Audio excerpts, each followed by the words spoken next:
On this most symbolic of days, a ripple of history was felt throughout Spain, a gesture both noble and thunderous in its implications.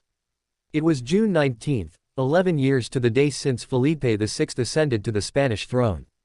11 years since a new monarch took up the mantle of responsibility with solemn grace and modern ambition. Yet today, the king has not simply marked the passage of time, he has reignited a dormant tradition with a spark that has captured the imagination of an entire nation. Felipe VI, always cautious with ceremonial powers and historically restrained in the use of royal privilege, has chosen this moment to astonish not just Spain, but the world.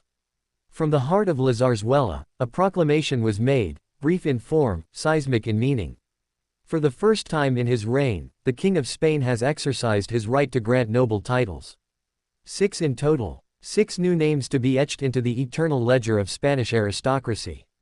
And among those 6 names, one soared above the rest, not because of bloodline, wealth, or lineage, but because of relentless excellence, unshakable humility, and the heart of a warrior. Rafael Nadal, the man who made clay courts sacred ground. The man who turned pain into poetry, and discipline into divine spectacle. Today, Rafa Nadal becomes the Marquis of Manacor. There was no leaked press whisper to prepare the world for this moment. No soft rollout or palace gossip. The news, confirmed by El Correo Gallego, spread like wildfire across digital headlines and trembling voices. A collective pause swept through the country, not in confusion, but in awe. For in this gesture, there was recognition not merely of athleticism, but of legacy. Rafa Nadal has long been called a gladiator, a gentleman, a symbol of Spain's proud resilience. But today, he has been called something else. Something regal. Something permanent. A marquis. The title will be hereditary, destined to pass down his line, so that the name Nadal is not only remembered in stadium roars but in scrolls of Spanish nobility.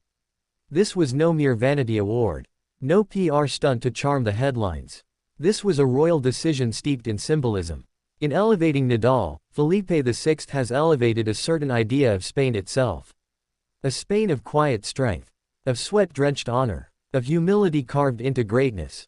How rare it is that a monarch and a champion, both sons of Spain, both symbols of discipline, align in such a powerful and public affirmation of mutual respect. The king, in his royal silence, has spoken louder than words. And Nadal, ever modest, ever gracious, receives this new title not as a crown upon his brow, but as a deeper duty to his homeland. This title comes not in the twilight of his fame, but at a crossroads. Nadal's body, battered by years of battle, has already whispered the coming close of his athletic era. But even as he steps toward retirement, Spain ensures he will never fade. The man who brought Roland Garros to its knees will now stand forever among the marquises. The hereditary nature of this title matters. It is not just a medal for Nadal's mantle. It is a torch for generations to come. A reminder that honor, once earned through sweat and integrity, can echo for centuries. That nobility is not merely inherited, it can be won, earned, and bestowed. It is difficult to overstate the emotional gravity of this moment. Across social media, messages flooded in like tidal waves. Admirers spoke not just of his tennis, but of his decency. His sportsmanship. His smile through pain. His calm through chaos. Spain is not just proud of Rafa Nadal. Spain is Rafa Nadal. One might imagine Felipe VI signing the decree with steady hand and full heart.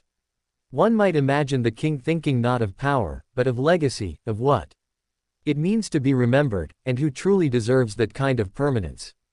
In honoring Nadal, he has defined the soul of his reign: humble excellence, national pride, and the revival of meaningful tradition. Among the 6 chosen, each name surely carries weight. Each title surely comes with its own tale. But it is Nadal who embodies something transcendent. He was already royalty in the hearts of the people. Now, the institution has merely caught up with what the streets of Spain have long known.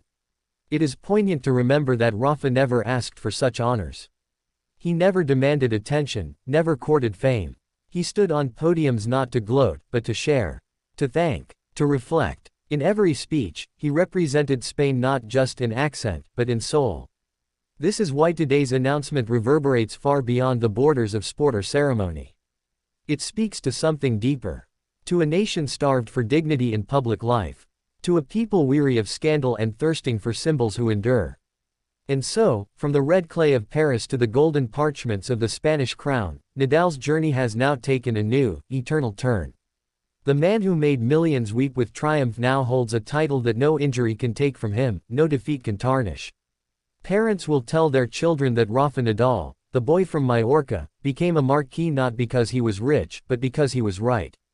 Because he stood for something. Because he proved that greatness and grace could walk hand in hand. Felipe VI has done more than surprise, he has stirred. He has reminded Spain of its power to celebrate what is best in us, to institutionalize integrity. In the face of so much cynicism, he has made a move that feels both ancient and utterly new. For centuries, noble titles often rewarded the fortunate few born into prestige. But today, we see a title forged not by birth but by deeds. The royal scepter has recognized the calloused hands of a champion. And what a message that sends. Not just to athletes, not just to Spaniards, but to the world, that true nobility lies not in lineage, but in labor. That thrones are strongest when they honor those who kneel to serve their nation in sweat. Let this be a reminder that traditions need not be frozen in the past. They can evolve. They can reflect the spirit of the times. Felipe VI, by choosing to grant titles after over a decade of abstaining, has chosen the right moment, and the right men and women. The palace, usually a place of quiet routine, today became a theater of renewal. Of national conversation. Of surprise, yes, but more importantly, of meaning. Spain has known many marquises. Few will ever mean as much to the people as this one. Few have bled more for their flag.